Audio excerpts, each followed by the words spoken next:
ভোটের লড়াইয়ে ২১২ আসন জিতে ফুরফুরে অবস্থায় থাকলেও বিএনপির অস্বস্তি অন্য জায়গায়। গণ অভ্যুত্থানের মধ্য দিয়ে দেশে যে জুলাই সনদ গঠিত হয়েছে এবং ভোটাররা হাঁ ভোটের মধ্য দিয়ে যার স্বীকৃতি দিয়েছেন সেটার বাস্তবায়ন হলে বিএনপি সংসদে চাপে থাকবে বলে মনে করছেন বিশ্লেষকরা।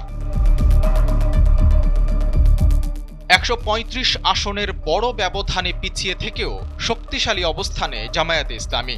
উচ্চকক্ষের নতুন বিন্যাসে তৈরি হয়েছে শক্তির ভারসাম্য, ফলে একক আধিপত্যের স্বপ্নে স্পষ্টতই ছেদ পড়েছে।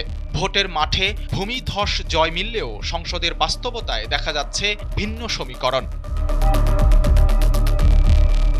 ত্রয়োদশ জাতীয় সংসদ নির্বাচনে ২১২ আসন নিয়ে নিরঙ্কুশ জয় পেয়েছে বিএনপি জোট, যেখানে জামায়াত জোটের আসন সংখ্যা মাত্র ৭৭। আসনের ব্যবধান দেখে জামায়াতকে অনেক পেছানো মনে হলেও ভোটের শতাংশের দিকে তাকালে দেখা যায় ভিন্ন চিত্র। বিএনপি জোট ভোট পেয়েছে ৫০%। অন্যদিকে জামায়াত জোটের ঝুলিতে ৩২% ভোট, অর্থাৎ দুই পক্ষের ব্যবধান মাত্র ১৮%।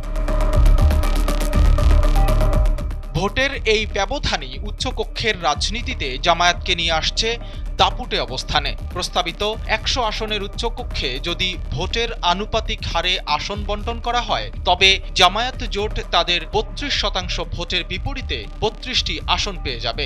অন্যদিকে ৭৭ আসন নিয়ে নিম্নকক্ষে পিছিয়ে থাকলেও উচ্চকক্ষে তারা হবে বেশ শক্তিশালী।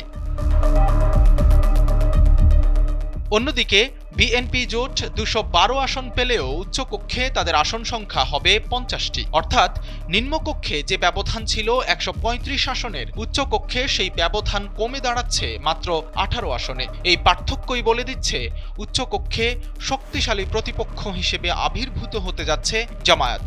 এতে করে যে কোনো বড় সিদ্ধান্ত গ্রহণের ক্ষেত্রে কিং মেকার হিসেবে কাজ করবে জামায়াতে ইসলামী। শুধু আসনের হিসাব নয়, নতুন বাংলাদেশে সংসদের উচ্চকক্ষে ক্ষমতার এই ভারসাম্য দেশের রাজনীতিকে কোন দিকে নিয়ে যাবে সেটাই এখন দেখার বিষয়।